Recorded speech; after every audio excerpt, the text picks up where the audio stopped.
Escucha Marca. Juga. Con las certezas y las dudas. Podríamos hablar de una Argentina muy jugosa de estos días. La Argentina política, la Argentina transmitida, diría yo. Con este juego de jugar a que me importa lo que no me importa, o a presentar como importante lo que carece de interés superlativo, que es una estratagema que está lejos de incumbir solo a la política. Por supuesto, esta columna, este momento editorial, trata exclusivamente de eso. Los juegos, algunos de los juegos de la política, y por cierto, el modo en que, además de la clase dirigente, la sociedad se presta o no a ellos. Veamos esta Argentina político transmitida en el orden de importancia que cada quien quiera. Se firmó un acuerdo de precios con Gerard, vamos a hablar de esto, obvio.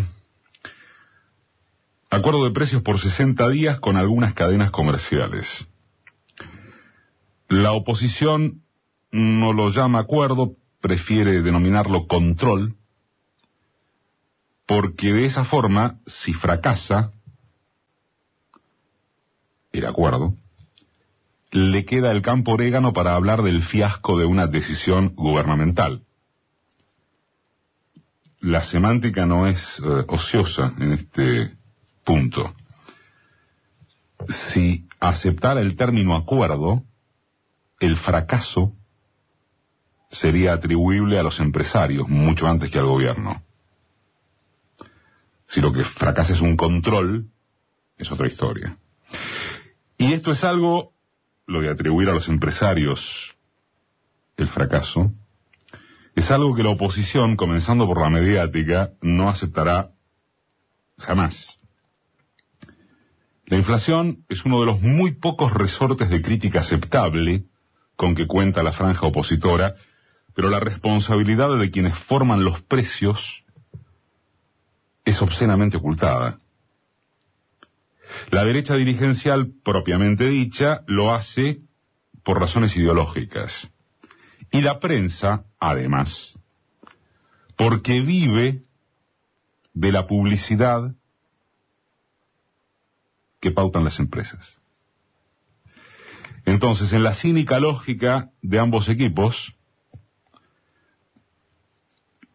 la oposición propiamente dicha en términos institucionales y la mediática, los precios suben porque los precios suben, o porque el Estado emite moneda a lo pavote y genera presión en la demanda de productos al haber más plata circulante y estar los bolsillos llenos para consumir.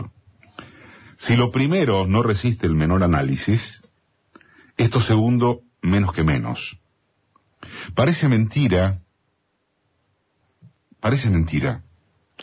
en serio, parece mentira que a esta altura del campeonato deba insistirse en desmentir a los Alzogaray redivivos y en recordar las consecuencias catastróficas que los modelos de restricción monetaria produjeron en la economía. En la local, al tritempi. Y en plena vigencia en la Europa, que con esas recetas estalla de desocupados, planes de ajuste, exclusión. Como si fuese poco, también parece increíble tener que remarcar la contradicción entre las causas que sostienen y los resultados que objetan. Por un lado, si la gente tiene plata y presiona sobre el consumo, significa que tan mal no andará la economía cuando, al revés de los 90, esos bolsillos bien surtidos, supuestamente bien surtidos, no responden a un esquema de endeudamiento feroz, después traducido en el remate de empresas públicas para cubrir la deuda, y el vuelco de esos fondos del remate al apetito clase mediero. Eso no es lo que pasa hoy. Pero por otra parte, como no se siente ni cree que haya, o no se dice sentir ni creer que haya tal bonanza en los ingresos populares, y de hecho ahí andan las furibundas críticas del periodismo, el sindicalismo opositor y los economistas del establishment, resulta que entonces la plata inflacionaria no está en la gente, sino en la gente que forma los precios. En síntesis, seguramente el gobierno no cree en que su acuerdo o control sirva para corregir engendros estructurales que en el origen remiten a las intocadas y oligopolizadas cadenas de producción. Alrededor del 80% de los productos esenciales están en manos de alrededor de 20 empresas, de 20 grupos. Después vienen los que comercializan. El aroma es a que se quiere ganar tiempo con este acuerdo, rumbo tal vez a medidas profundas que no se conocen. Pero en el turno de la oposición, lo que cuestiona no es eso, sino que lo hace por el cuestionamiento mismo. ¿Qué propone? Sabrá Dios. O mejor, lo que propondría no se puede decir, por la impopularidad que conlleva. El juego en este caso, queda así, entre uno que patea para adelante, haciendo que importa lo que no es más que una fugacidad, con el riesgo de que le salga muy mal, y otro que presume de hacer críticas medulares cuando solo especula con el fracaso que la propia oposición promoverá. Apenas a horas de anunciado el acuerdo con los hipermercados, Clarín ubicó en título central de portada que ya empezaban a escasear productos. Una muestra espectacular de prontitud periodística.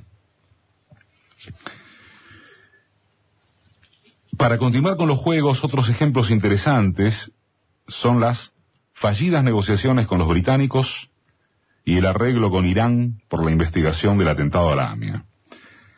Los ingleses no quieren negociar absolutamente nada, incluso desde antes de que la victoria en la guerra les concediera el derecho de facto. Entre la política de seducción a los kelpers durante el sultanato menemista, con los ositos Winnie Pooh del entonces canciller Guido Di Tella, y la de confrontación, la política de confrontación ensayada por este gobierno, se intentaron todas las vías. Y alguna otra que pudo ambicionarse tampoco habría dado frutos. El Reino Unido tiene la ventaja alevosa de su potencia militar, y San se acabó. Sentar a los ingleses a una mesa de negociación solo ocurrirá, si es que ocurre, cuando Argentina disponga de una fuerza similar en el tablero geopolítico, gracias a la importancia económica que pueda adquirir y a que el respaldo regional tenga acciones concretas contra los intereses británicos. Hasta tanto, toda labor que se acometa podrá ser comprensible, pero siendo conscientes de que en Londres no se moverá un pelo. Como si fuera a importarle a los ingleses que un núcleo de intelectuales y referentes internacionales apoyen los reclamos argentinos y montones de etcéteras. Como si que le es adjudicable al oficialismo en cuanto a Malvinas, tiene más valor representativo todavía frente al gataflorismo interminable de la oposición y de porciones de la comunidad judía a raíz del acuerdo con Irán. Tras casi 20 años de una impunidad atroz por el atentado a la AMIA, casi 20 años proporcionales a lo lejísimo y hasta inalcanzable de la posibilidad de hacer justicia, al menos se obtuvo que se interrogue a los acusados y que pueda llegarse a la verdad. Esa verdad, como ya sucedió en otros juicios así denominados, que en principio no tenían efectos penales, es es completamente la única puerta que podría conducir a una esperanza de justicia.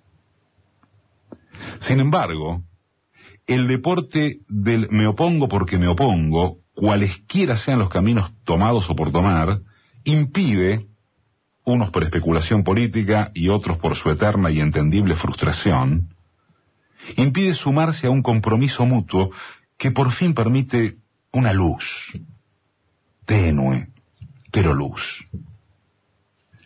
La presidenta lo explicó con creces en una cadena nacional novedosa que a la brillantez de su oratoria le agregó una edición de archivo impecable. Se diría que estas son las cadenas que auténticamente sirven. Igual, nada sirve al como si de quienes, tratándose de medidas oficiales, tienen todo prejuzgado. Para el caso y nuevamente, como si dispusieran de una alternativa mejor.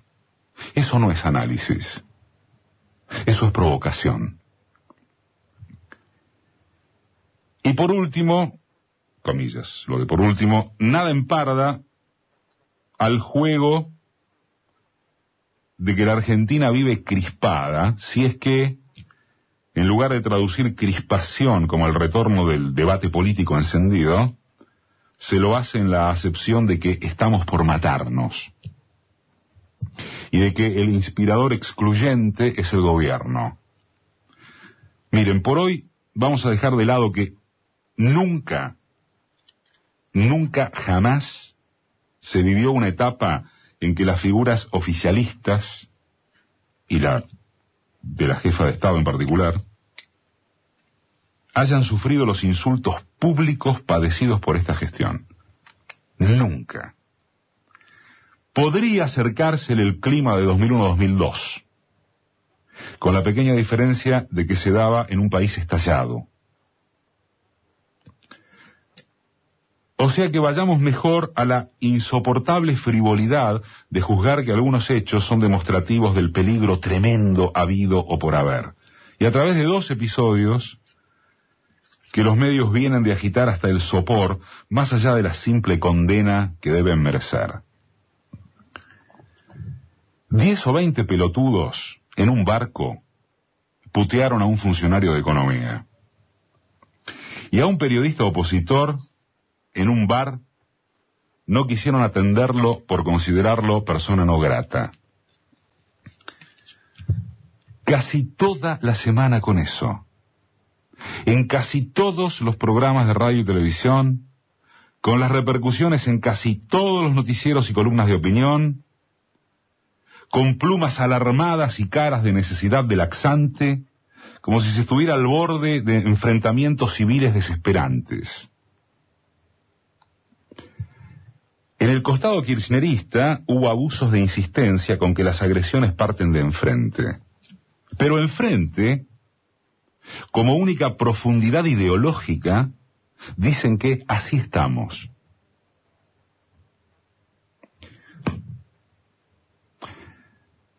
Vaya el chascarrillo de que la Venus de Milo empezó comiéndose las uñas. Alguna gente debería reflexionar si acaso no sería capaz de terminar igual, de tanto hacerse problema por motivos que encima son más inventados que reales.